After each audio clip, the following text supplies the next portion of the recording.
Terima kasih Tuhanlah Bapa, Tuhan Yesus dan Tuhan Roh Kudus atas penyertaan-Mu Bapa, sehingga kami bisa beribadah sekolah minggu ini dengan baik, dengan lancar Bapa. Semua ini karena berkat-Mu, karena penyertaan-Mu. Biarlah anak-anak-Mu ini Bapa bisa menjadi berkat dimanapun mereka berada. Dan sebentar lagi kami juga akan melakukan aktivitas kami yang lainnya. Tuhanlah Bapa baik, tolong Kau berkati, tolong Kau jaga. Terima kasih Tuhan atas berkat-Mu selama ini. Dalam nama Tuhan Yesus kami berdoa, amin. Shalom adik-adik semuanya. Bertemu lagi kita di sini di ibadah sekolah minggu online. Gimana kabarnya hari ini? Pasti sukacita, sukacita. Coba kita tanya Mas Wahyu. Gimana kabarnya hari ini Mas Wahyu? Sukacita, sukacita. Iya, Mas Wahyu aja bersukacita, Mbak Lisa bersukacita, pasti adik-adik lebih bersukacita lagi. Karena apa? Kita bertemu lagi di ibadah online dan kita berdoa bersama-sama ya adik-adik supaya apa?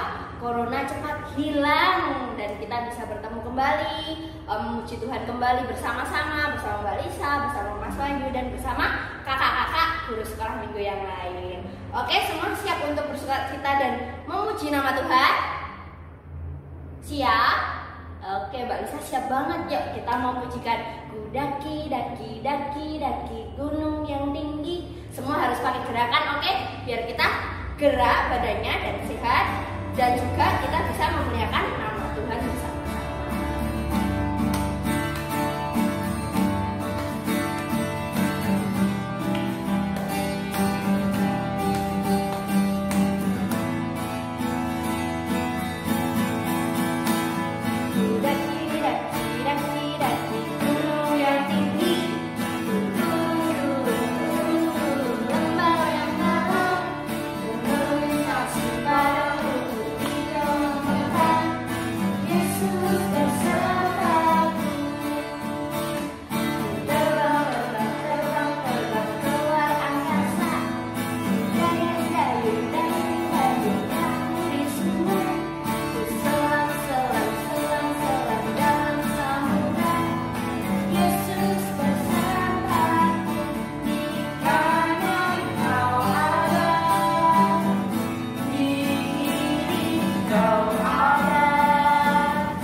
Pastinya masih, balik saja masih semangat. Oke, Mas Wahyu semangat?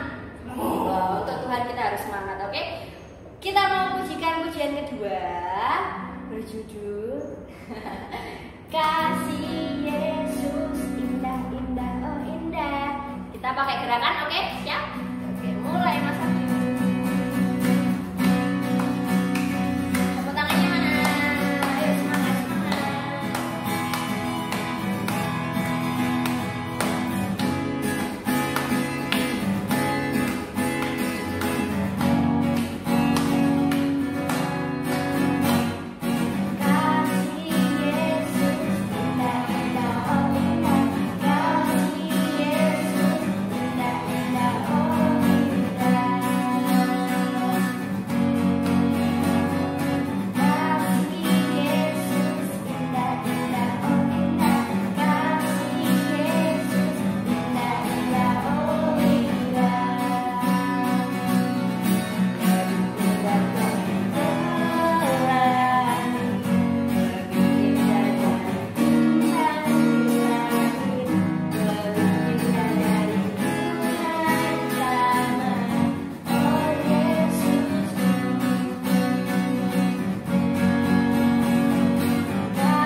Shalom, selamat pagi anak-anakku yang terkasih. Puji Tuhan, kita dapat berjumpa di sini dalam keadaan sehat. Ya, di sini kita mau belajar tentang firman Tuhan. Sebelumnya kita berdoa dulu yuk.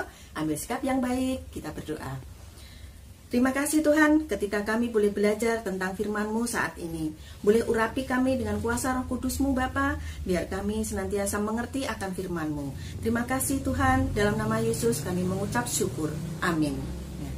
Ya, yuk kita buka Alkitab kita. Siapa yang sudah siap pegang Alkitab, yang sudah bisa baca, kita buka 1 Raja-Raja 3 ayat yang ke-5 sampai ke-12. Sudah siap semua? 1 Raja-Raja 3 ayat 5 sampai 12 tentang doa Salomo memohon hikmat. Di Gibeon itu Tuhan menampakkan diri kepada Salomo dalam mimpi pada waktu malam.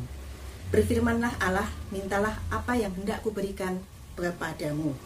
Lalu Salomo berkata, Engkaulah yang telah menunjukkan kasih setiamu yang besar kepada hambamu Daud ayahku, sebab ia hidup di hadapanmu dengan setia, benar, dan jujur terhadap engkau. Dan engkau telah menjamin kepadanya kasih setia yang besar itu dengan memberikan kepadanya seorang anak yang duduk di tahtanya seperti pada hari ini. Maka sekarang ya Tuhan Allahku, engkaulah yang mengangkat hambamu ini menjadi raja menggantikan Daud ayahku. Sekalipun aku masih muda dan belum berpengalaman, demikianlah hambamu ini berada di tengah-tengah umatmu yang kau pilih, suatu umat yang besar yang tidak terhitung dan tidak terkira banyaknya. Maka berikanlah pada hambamu ini hati yang paham, menimbang perkara untuk menghakimi umatmu dengan dapat membedakan antara yang baik dan yang jahat. Sebab siapakah yang sanggup menghakimi umatmu yang sangat besar ini? Lalu adalah baik di mata Tuhan bahwa Salomo meminta hal yang demikian. Jadi berfirmanlah Allah kepadanya, oleh karena engkau tidak meminta hal yang demikian dan tidak meminta umur panjang atau kekayaan atau nyawa musuhmu, melainkan pengertian untuk memutuskan hukum, maka sesungguhnya aku melakukan sesuai dengan permintaanmu itu. Sesungguhnya aku memberikan kepadamu hati yang penuh hikmat dan pengertian, sehingga sebelum engkau tidak ada seorang pun seperti engkau, dan sesudah engkau tak akan bangkit seorang pun seperti engkau. Amin. Puji Tuhan. Demikianlah firman Tuhan. Ya, anak-anakku, ini tadi tentang doa Salomo memohon hikmat. Jadi ceritanya Salomo itu anak orang Daud yang dulunya bapaknya itu juga seorang yang baik, bijaksana, jujur. Nah, makanya Salomo walaupun masih muda diangkat menjadi seorang raja, di mana dia menjadi pemimpin bangsa-bangsa yang besar, sangat banyak rakyatnya. Di situ dia harus dituntut menjadi raja yang baik. Makanya Salomo tidak meminta apa-apa dalam doanya. Dia meminta Tuhan, dia serahkan, dia menjadi pemimpin, dia berdoa memohon Tuhan untuk menjadi pemimpin yang baik, tidak meminta apa-apa. Dia cuma meminta bahwa menjadi pemimpin yang baik, menjadi pemimpin yang bijaksana, agar dia bisa bijaksana dalam memutuskan perkara. Seperti ya, misalnya adik punya adik, anak-anakku ada yang punya adik. Nah, di situ kalian yang menjadi kakak harus menjadi kakak yang baik, yang bisa menjaga adiknya. Misalnya adiknya mainan yang berbahaya, bagaimana kita menuntut biar adiknya selamat, tapi tidak nangis kalau mainannya diminta. Nah, itu coba. Jadi seperti itu. Juga ada cerita tentang Oto dan Uli. Oto ini punya piaraan semua, yaitu anjing semua. Oto anjingnya dikasih nama Untung dan Uli dikasih nama Riri. Nah, di situ dia sangat, di sini ada anjing, di sini mana yang anjing? Ini ya. Nah, betul, ini anjing. Kalau ini apa? Kura-kura. Kalau ini anjing. Nah, di situ dia sangat menyayangi peliharaannya. Pada suatu saat dia sekolah, peliharaannya ini anjingnya mengikuti. Nah, dia saat istirahat dia juga diberi bekal sama mamahnya. Saat itu bekalnya yang Oto dikasihkan anjingnya sedikit, dia makan yang banyak. Tapi Uli tidak, dikasihkan anjingnya yang banyak dan Uli yang sedikit. Pada akhirnya pulang sekolah dia sakit perut karena masih lapar dan akhirnya sakit. Nah, itulah suatu perkara yang tidak tepat memutuskannya. Dia mengambil keputusan yang tidak tepat, yang akhirnya Uli sakit dan tidak berguna dan merepotkan banyak orang. Demikian juga kalian menjadi kakak juga harus mengambil tindakan yang tepat seperti Raja Salomo tadi. Jadi intinya Raja Salomo berdoa kepada Tuhan, meminta bahwa biar dia menjadi raja yang bijaksana. Seperti juga tadi, jadi seorang kakak yang bijaksana, menjadi ada masalah juga harus mengambil perkara yang tepat, mengambil masalah tindakan yang tepat. Ya, disitulah, dan kita harus mengandalkan doa.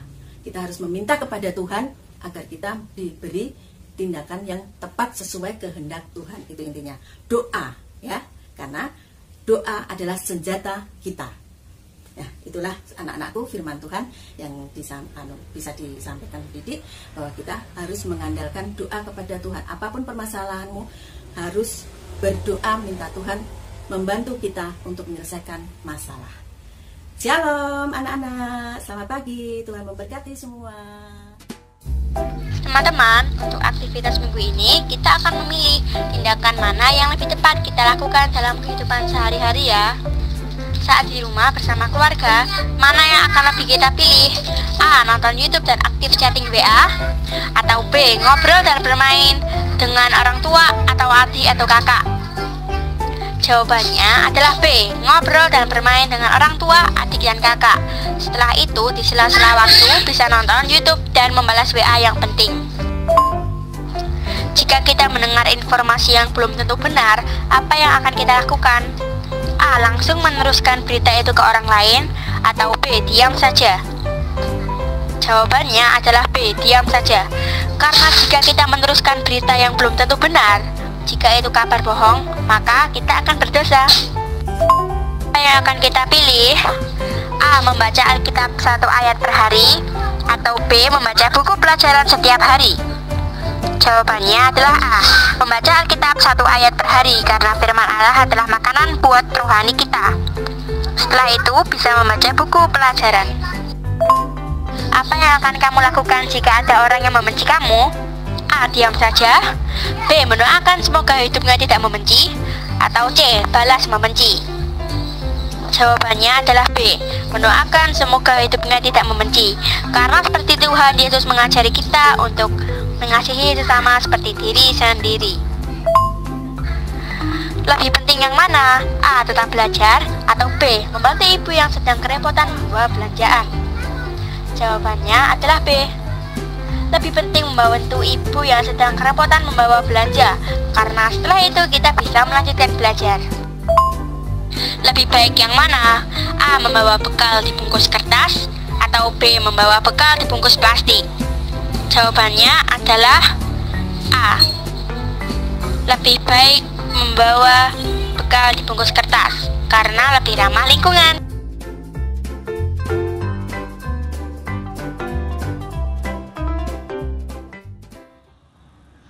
Sebelum kita berdoa, kita nyanyi dulu ya.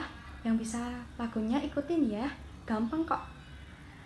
Tanganku ada dua, lima jarinya, kulipat bersama-sama, lalu aku berdoa.